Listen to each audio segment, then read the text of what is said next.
வணக்கம். நம்ம வீட்டு தோட்டத்தில் இன்றைக்கி நம்ம பார்க்க போகிறது பூமியின் சொர்க்கம்னு அழைக்கப்பட்ட நார்த் ஈஸ்டில் இருக்கக்கூடிய ஷில்லாங்கை பற்றி. இந்த சிட்டி லைஃப்லேருந்து கொஞ்சம் பிரேக் எடுத்துகிட்டு நல்ல இயற்கையான சூழலில் அமைதியான ஒரு இடத்துல ஒரு ட்ரிப் மாதிரி போகணும்னு நினச்சிங்கன்னா உங்கள் பேக் எடுத்துகிட்டு நேராக நார்த் ஈஸ்ட் பக்கம் வந்துடுங்க. அவ்வளோ இடங்கள் இருக்குங்க. எங்கே பார்த்தாலும் அப்படி பச்சை பசேல்னு கண்ணுக்கு விருந்தாக இருக்குது. எந்த இடத்த திரும்பி பார்த்தாலும். அது மட்டும் இல்லைங்க, இந்த ஷில்லாங் பக்கம் சுற்றி பார்க்க வரும்போது கையோடு உங்களோட ட்ரெக்கிங் ஷூஸ் எடுக்க மறக்காதீங்க.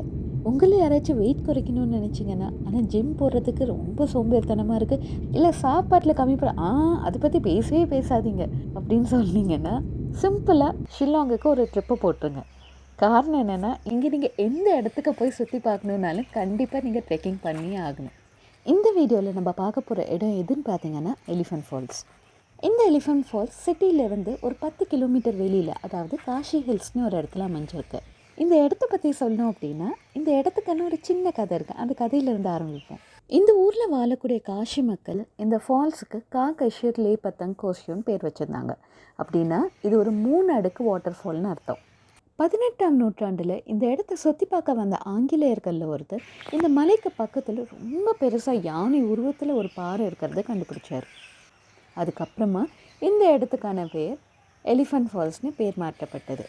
ஆனால் 1897 நடந்த எர்த்குவேக்கில் இந்த பாறை இருந்த இடமே தெரியாத அளவுக்கு சுக்கு நூறாக ஒடிஞ்சு தண்ணியோட தண்ணியாக அடிச்சிட்டு போயிடுச்சு. அதுக்கப்புறம் நடந்த நிறைய இயற்கை மாற்றங்களில் நிறைய மரங்கள் வளர்ந்துருக்கு, நிறைய பூச்செடிகள் வளர்ந்துருக்கு. இப்போ நீங்கள் பார்த்தீங்க அப்படின்னா அந்த இடத்துல பாறை எங்கே இருந்ததுன்னு கூட உங்களுக்கு தெரியாது. இந்த இடத்துக்கு எதுக்காக 3 அடுக்கு வாட்டர் ஃபால்ஸ்னு பேர் வச்சாங்க தெரியுமா? இந்த இடத்துல இயற்கையாகவே அமைஞ்ச 3 தனித்தனி வாட்டர் ஃபால்ஸ் இருக்குது. ஒரு வாட்டர் ஃபால்ஸும் ஒன்றோட ஒன்று கனெக்ட் ஆகிருக்கு. அது மட்டும் இல்லைங்க, ஒரு வாட்டர் ஃபால்ஸை பார்த்தீங்க அப்படின்னாலும் அதில் ஏகப்பட்ட இயற்கையாக அமைஞ்ச படிகள் இருக்கும். இந்த இடத்துக்கு வந்தோடனே மேலே என்ட்ரன்ஸ்லேருந்து ஒரு 20 படியிலேயே உங்களுக்கு லெஃப்ட் சைட் பார்த்தீங்க அப்படின்னா உங்களுக்கு ஃபஸ்ட்டு ஃபால்ஸ் பார்க்கலாம். இந்த ஃபால்ஸை பற்றி சொல்லணும் அப்படின்னா நிறைய மரங்களுக்கு பின்னாடி ஒளிஞ்சிட்டு இருக்கிற மாதிரி தான் தெரியும் உங்களுக்கு. அடுத்து இருக்கக்கூடிய 2வது ஃபால்ஸ்க்கும் 3வது ஃபால்ஸ்க்கும் போகிறதுக்கு நீங்கள் தனித்தனியாக ஒரு 100லேருந்து 150 படிகள் கீழே இறங்குற மாதிரி இருக்கும். இறங்குறது ஈஸி தான், ஆனால் ஏறுறது கொஞ்சம் கஷ்டம். ஆனால் கவலைப்படாதீங்க, இந்த படிக்கட்டை ஒட்டியே உங்களுக்கு ரெயிலிங்ஸ் கொடுத்துருக்காங்க. அந்த கம்பியை பிடிச்சிட்டு நீங்கள் மெதுவாக கீழே இறங்கி மேலே ஏறிடலாம். ஆனால் மறக்காமல் நான் முன்னாடி சொன்ன மாதிரியே ஷூஸ் போட்டுட்டு வந்துடுங்க. ஏன்னா இந்த படிகள் கொஞ்சம் வலிக்க செய்யும் ஒரு சில நேரங்களில். அதனால் நடக்கும்போது ரொம்ப கவனமாக ஒரு காலடியும் பார்த்து எடுத்து வச்சு இறங்கிவாங்க. 2வது ஃபால்ஸை பற்றி சொல்லணும் அப்படின்னா அது அவ்வளோ வர்ணிக்கத்தக்கிற மாதிரி ஒன்றும் இல்லை, பட் ஓகே. அதுக்காக 2வது ஃபால்ஸ்லேருந்து திரும்ப போயிடாதீங்க. 3வது ஃபால்ஸ் கொஞ்சம் ஸ்டீப், நேராக கீழே செங்குத்தாக கீழே இறங்குற மாதிரி இருக்கும். கொஞ்சம் கவனமாக பார்த்து இறங்குங்க. கீழே இறங்கவே உங்களுக்கு அந்த அருவி சட்டத்தில் எந்த இடத்துக்கு போகிறோம், எப்படி இருக்கும் அந்த இடம், நம்மளுக்கு பார்க்குற ஒரு க்யூரியாசிட்டி நம்மள அறியாமலேயே நமக்குள்ளே வர ஆரம்பிச்சிடும். அவ்வளோ அமைதியான இடத்துல சுற்றியும் காடுகளுக்கு நடுவில் இந்த அருவி சத்தத்தை கேட்கும் போது அப்படியே மெய் சிலிர்த்துரும் உங்களுக்கு. மேலேருந்து கொட்டுற இந்த அருவி தண்ணி ஒரு பாறையிலையும் அடுத்தடுத்த பாறைக்கு போகிறது அழகே தண்ணியே அழகுங்க. இவ்வளோ பிரம்மாண்டமாக இருக்குங்க. இங்கே கொட்டுற தண்ணியை பார்த்தீங்கன்னா அவ்வளோ கிறிஸ்டல் கிளியராக, நம்ம தண்ணிக்கு கீழே நம்ம கையை வச்சு பார்த்தோம்னாலே நம்ம கை தெரியும். அவ்வளோ தெளிவாக இருக்கும். இன்னும் கூட சொல்லணுன்னா அவ்வளோ சுத்தமான தண்ணி. சுத்தத்தை பற்றி சொல்லணும் அப்படின்னா இந்த இடத்துல கொட்டக்கூடிய அருவி தண்ணி மட்டும் இல்லைங்க, இந்த இடத்துக்கு இன்றைக்கி வரைக்கும் ஏகப்பட்ட சுற்றுலாவாசிகள் வந்து போயிருப்பாங்க.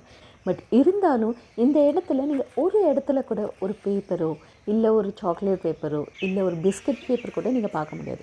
அவ்வளோ க்ளீனாக மெயின்டைன் பண்ணுறாங்க இந்த இடத்துல. இந்த இடத்துக்கு நீங்கள் வந்தீங்கன்னா இங்கே நீங்கள் ரசிக்கிறதுக்கு இந்த ஃபால்ஸ், இந்த இயற்கை மட்டும் இல்லாமல் இன்னொரு சர்ப்ரைஸ் கூட இருக்குங்க. எல்லார் கண்ணிலையும் படுமான்னு தெரில, பட் எங்கள் கண்ணில் பட்டது அதை தான் உங்களுக்கும் காமிக்க போகிறேன். நம்ம ஊர்லலாம் கருவண்டுன்னு ஒரு பூச்சி இருக்கும் தெரியுமா? லேடி பக்குன்னு சொன்னால் நிறைய பேருக்கு தெரியும். அது பார்க்குறதுக்கு சிகப்பு நிறத்துலையும் அது மேலே நிறைய கருப்பு நிறத்தில் புள்ளி வச்ச மாதிரி தானே நம்ம பார்த்துருப்போம். ஆனால் இங்கே நான் பார்த்த லேடி பக் ரொம்ப வித்தியாசமாக ஆரஞ்சு நிறத்தில், அது மேலே அங்கங்கே நீல நிறத்தில் புள்ளி வச்ச மாதிரி இருந்தது. பார்க்குறதுக்கே ஆச்சரியமாக இருக்குல்ல. இந்த எலிஃபண்ட் ஃபால்ஸ் சுற்றுலா பயணிகளுக்காக வருஷத்தில் எல்லா நாட்களும் திறந்துருக்கும். நீங்கள் எப்போ வேணும்னாலும் வரலாம். ஆனால் இந்த இடத்துக்கு வரக்கூடிய பெஸ்ட் டைம் எதுன்னு பார்த்தீங்கன்னா ஜூலைலேருந்து அக்டோபர் வரைக்கும். ஏன்னா அப்போ தான் மழைக்காலம் முடிஞ்சு தண்ணியோட வரவு ரொம்ப ஜாஸ்தியாக இருக்கும் அந்த நேரத்தில். அப்போ நீங்கள் வந்தீங்க அப்படின்னா இந்த அருவி முழுக்க தண்ணியோட பார்க்குறதுக்கு பிரமிச்சு போகிற அளவுக்கு அவ்வளோ தண்ணி இருக்கும் இந்த இடத்துல. இன்னொரு முக்கியமான விஷயம் என்னென்னா, மழைக்காலங்களில் இந்த இடத்துக்கு வர்றதை கொஞ்சம் தவிர்க்க பாருங்கள். எதுக்காக சொல்கிறேன் அப்படின்னா, இங்கே இருக்கக்கூடிய படிக்கட்டுகள் நார்மல் நாட்களையே இந்த அருவி தண்ணி படுறனால கொஞ்சம் ஸ்லிப் ஆக செய்யும். மழைக்காலங்களில் அப்போ எவ்வளோ வலிக்குங்கிறத பார்த்துக்கோங்க. இந்த இடத்துக்கு வரப்போ உங்களுக்கு பார்க்கிங் பண்ணுறதுக்கெல்லாம் ப்ராப்ளமே இருக்காதுங்க. ஏன்னா இந்த இடத்துல பார்க்கிங்காக அவ்வளோ இடம் ஒதுக்கி வச்சுருக்காங்க. அது மட்டும் இல்லாமல் குழந்தைங்க நல்லா ஓடி ஆடி விளையாடுறதுக்காக ஒரு சின்ன அழகான பார்க்கு கூட இருக்குது. நீங்கள் கேம்பிங் பண்ணணும்னு இஷ்டப்பட்டீங்கன்னா நீங்கள் சாப்பாடெல்லாம் பேக் பண்ணிட்டு வந்து இங்கே இயற்கையை ரசிச்சுட்டே உட்காந்து கூட சாப்பிடலாம். அதுக்கான இடம் கூட இங்கே இருக்குது. நீங்கள் சாப்பிட்டு முடிச்சதுக்கப்புறம் கொஞ்சம் தூரம் அப்படியே நடந்து போகலாம், ட்ரெக்கிங் போகலாம், ஃபாரஸ்ட்குள்ளே போய் பார்க்கலாம் தோணுச்சுன்னா அதுக்கும் ஒரு இடம் வச்சுருக்காங்க இங்கே. இல்லை நீங்கள் ஷாப்பிங் பண்ணணும்னு நினச்சிங்கன்னா அதுக்கு கூட குட்டி குட்டி ஸ்டால்ஸ் போட்டு நிறைய கடை வச்சுருக்காங்க இங்கே.